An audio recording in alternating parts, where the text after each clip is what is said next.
बीकानेर के घने जंगल में सुंदरी कौवे अपने बेटे कालू कौवे के साथ एक घोंसले में रहती थी।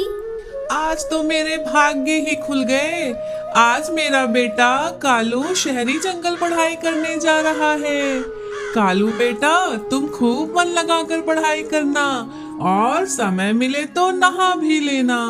माँ, मैं खूब मन लगाकर पढ़ाई करूँगा और देखना माँ, मैं शहरी जंगल से पढ़ाई करके बहुत बड़ा पक्षी बन के आऊँगा। तेरे पिता कड़कनाथ भी यही उम्मीद करते थे। वो तो पहली क्लास में ही फेल हो गए थे। आज तुम्हें पढ़ाई के लिए शहर जाते देख वो बहुत खुश होते, लेकिन बदकिस्मती से आज वो इस दुनिया में नहीं है। कालू कौवा शहरी जंगल पढ़ाई करने जाता है।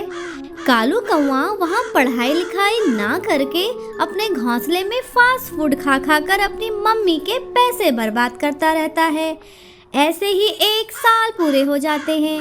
साल खत्म होने पर कालू कौवे का दोस्त बागी बगुला उससे मिलने आता है।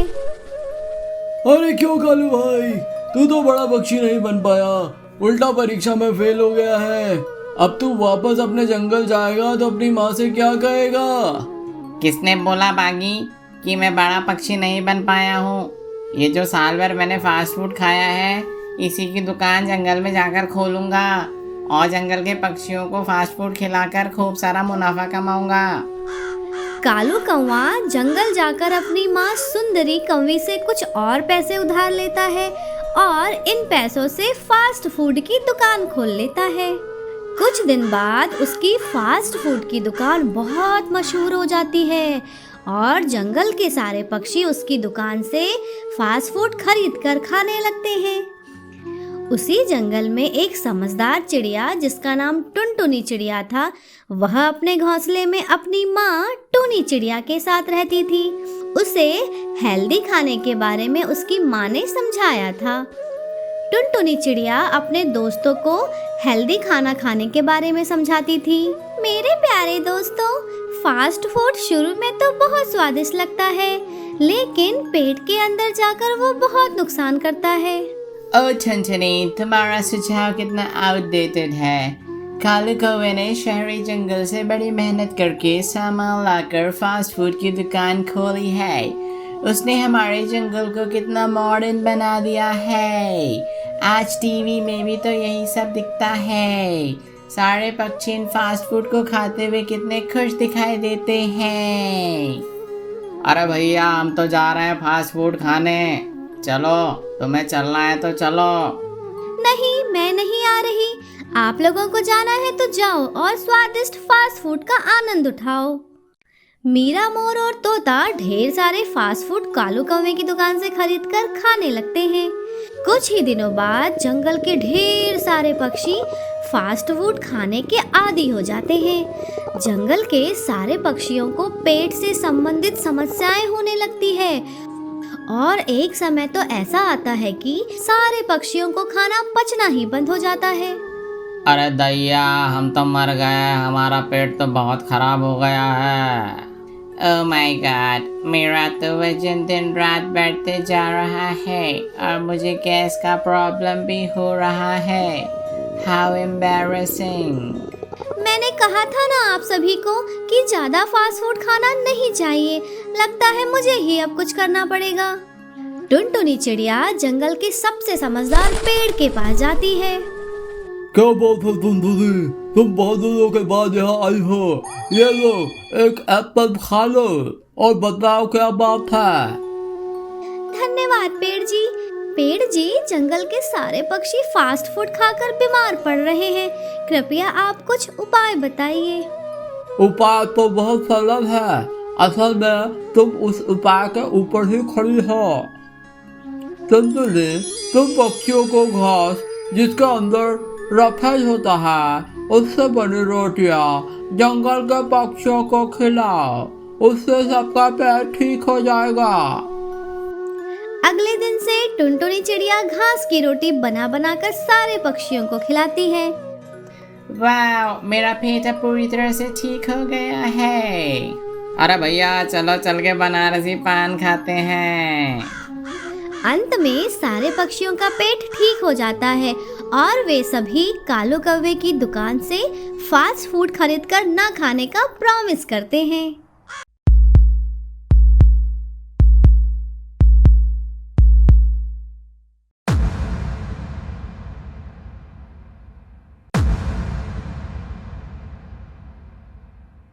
पिंकी, यदि आज तुम समय पर स्कूल से वापस नहीं आई तो आज मैं तुम्हें कड़ी से कड़ी सजा दूंगी।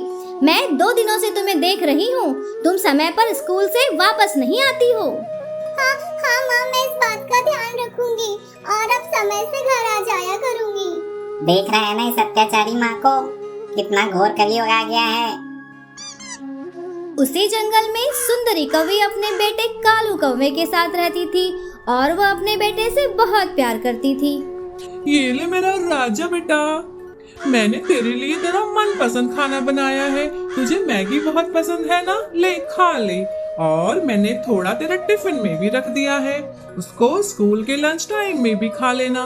वैसे भी तू इतनी मन्नतों के बाद पैदा हुआ है तो मैं तुझे किसी भी कीमत पर खोना नहीं चाहती। मेरा राजा बेटा है ना।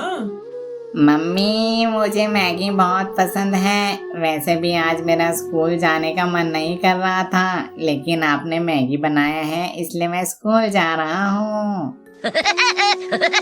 माँ हो तो ऐसी। ए चिड़िया की बच्ची, आज तू स्कूल में मेरी जगह पर मत बैठना, वरना मैं तेरी बहुत पिटाई करूँगा। कालू, तुम अपने काम से मतलब रखो। मुझे तो अपनी पढ़ाई के अलावा किसी दूसरी चीज से फुर्सत ही नहीं मिलती। मेरा नाम है लक्का, कल ये पाठ याद होना चाहिए एकदम पक्का। लकड़ी की काठी, काठी का घोड़ा, घोड़े की दुम पे जो मारा हथौड़ा, दौड़ा घोड़ा और तलकर खाया पकौड़ा। जी गुरुजी। मम्मी, मेरी बहुत तबीयत खराब हो गई है, मैं कल स्कूल नहीं जाऊंगा। ओ मेरा राजा बेटा, क्या हुआ? तेरी तबीयत तो ठीक है ना बेटा? ठीक है, कल तो स्कूल मत जाना, घर पर ही आराम करना। इसे कहते हैं माँ का प्यार। मम्मी, मेरी तबीयत ठीक नहीं लग रही है और आज गुरुजी ने पाठ याद करने बोला है। हाँ तो क्या हुआ, ये दवाई ले, खा ले और थोड़ी देर आराम कर ले। जितना ज्यादा बीमारी के बारे में सोचोगी उतना बीमार पड़ती जाओगी। लेकिन सुनो, कल तुम्हें स्कूल जाना ही पड़ेगा, कोई बहाना नहीं चलेगा। ठीक है मम्मी, मैं ऐसा ही करूँगी। मुझे इस छोटी चिड़िया की किस्मत पे तरस आ रहा है, बेचारी। मेरा नाम है लक्का, कल का होमवर्क सुनाओ मुझे, एकदम पक्का पक्का। जी गुरुजी। जंगल के पास मैंने देखा था भालू, वैसे आज कहाँ गया कालू? वेल सर, उसको फीवर आ गया है तो उसकी मम्मी ने आज उसे स्कूल नहीं भेजा है और मुझे कहा है कि वो आपको बता दे। एप्लीकेशन लिखने का उनके पास टाइम नहीं था। ऐसे ही दिन गुजरते गए और टुनटुनी चिड़िया अपनी बेटी को अनुशासन सिखाती रही और सुंदरी भी कालू कौवे की हर इच्छा में इच्छा रखकर उसकी मन मर्जियों को मानती गई। वार्षिक परीक्षा का समय आ गया।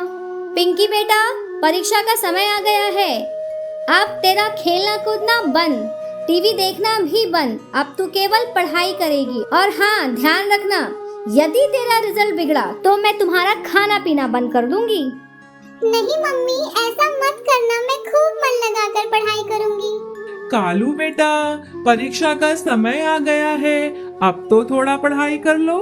मम्मी, मैं पढ़ाई कर लूंगा ना, लेकिन थोड़ी देर खेलने तो दो। और आपने तो बोला था कि मैं तेरे लिए एक नया मोबाइल लाकर दूंगी। आज ही लाकर दो ना, तब मैं खूब मन लगा करके पढ़ाई करूंगा। और देखना, जब रिजल्ट आएगा ना तो आपका ये होनहार बेटा क्लास में फर्स्ट आएगा। सुंदरी कालू को तुरंत नया मोबाइल लाकर देती है। कृपया मुझे भी गोद ले लो, मैं भी आपका अच्छा बेटा बनकर रहूंगा।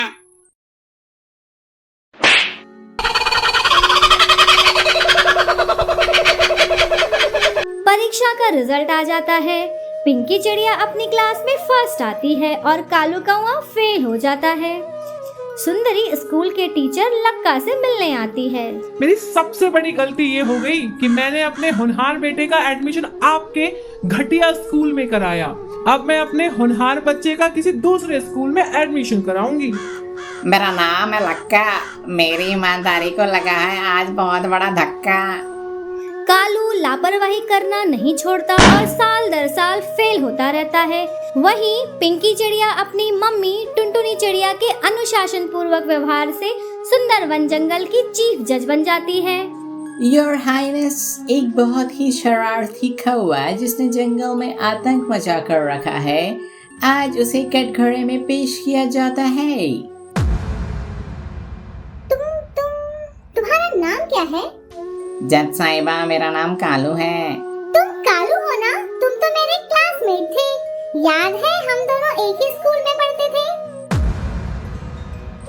पिंकी, तुम तो जज बन गई हो। कालू जोर जोर से रोने लगता है। आज मैं जो भी हूँ अपनी मम्मी की वजह से हूँ।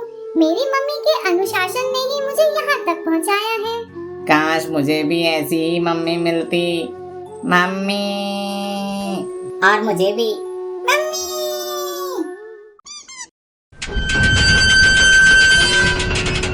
एक समय की बात है, नंदनवन में दो पुलिस वाले कालू कौवा और बंटी कबूतर रहते थे।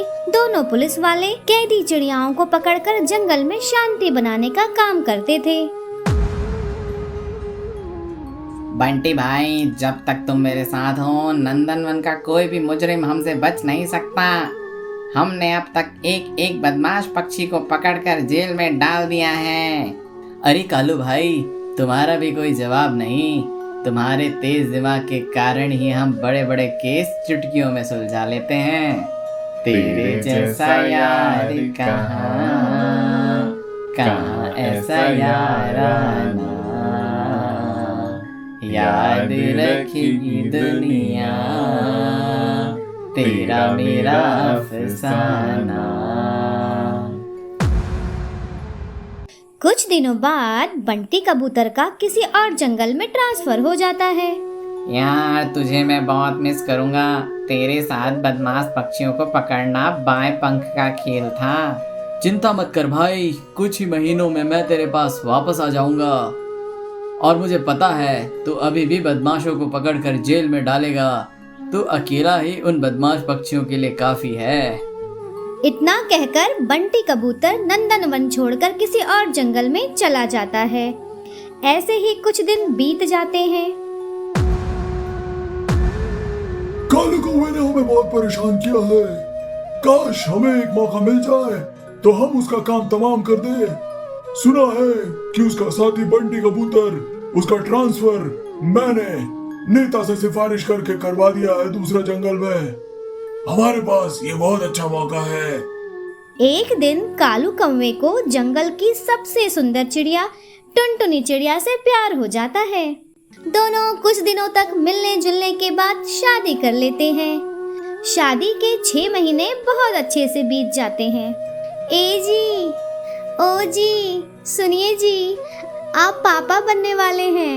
अरे वाह भाग्यवान, हमारे घर में एक नया मेहमान आने वाला है। हमें अभी से उसका नाम सोचकर रखना चाहिए। एक दिन पुलिस स्टेशन में एसपी मीरा मोर कालू कौवे को बुलाता है। इंस्पेक्टर कालू, हमारे जासूसों ने हमें यह खबर दी है कि हमारे जंगल का नेता लक्का चील किसी आतंकवादी हमले का शिकार होने वाला है। I want you to be aware on that. तुम्हें बहुत ज्यादा सावधान होने की जरूरत है और अपने हथियार को तैयार रखना, कभी भी हमला हो सकता है। आप चिंता मत कीजिए सर, मैं पता कर लूंगा कि वह कौन है और समय से पहले मैं उसे पकड़ लूंगा। वैसे भी सुंदरवन को सुरक्षित रखने की जिम्मेदारी अब मेरे ऊपर ही तो है। कालू कौवा जब घर पहुंचता है तो वह अपनी पत्नी टुनटुनी चिड़िया को फोन पे बात करते हुए देखता है। क्या बात है टुनटुनी, तुम किससे बात कर रही हो? अपने मायके वालों से बात कर रही हूँ पतिदेव। चलो अब रात बहुत हो गई है, सो जाओ, सुबह जल्दी उठना है। मैंने खाना लगा दिया है, आप खाकर सो जाइए। मैं अपने मायके में कुछ जरूरी बात कर रही हूँ, फिर मैं भी सो जाऊंगी। कुछ दिन बाद बंटी कबूतर का ट्रांसफर नंदनवन वापस हो जाता है और वह कालू कौवे और अपनी भाभी टुनटुनी चिड़िया से मिलने उनके घर आता है। घर आकर वह देखता है कि टुनटुनी चिड़िया लगातार फोन पर बात कर रही है। अरे यार बहुत दिन हो गए तुझसे मिले। लेकिन ये तो बता, भाभी इतना ज्यादा फोन में किससे बात कर रही है? अरे बंटी, वह अपनी मम्मी से बात करती है, उसे छोड़ो। चलो अब कहीं बाहर चलते हैं। वैसे तुम बहुत दिनों बाद आए हो, मैं बहुत खुश हूँ। चलो बाहर चलकर कहीं पार्टी करते हैं। दोनों वहां से चले जाते हैं। एक दिन कालू और बंटी जंगल में घूम रहे होते हैं। तभी वहां एसपी मीरा मोर का फोन आ जाता है। इंस्पेक्टर कालू, मुझे जासूसों ने अभी अभी खबर दी है कि आज ही लक्का झील नेता पर जानलेवा हमला होने वाला है। वो एक चुनावी रैली को संबोधित करने वाले हैं। तुम तुरंत वहां पहुंचो। दोनों लक्का चील नेता की चुनावी रैली में पहुंच जाते हैं और वहां टुनटुनी चिड़िया भी आ जाती है।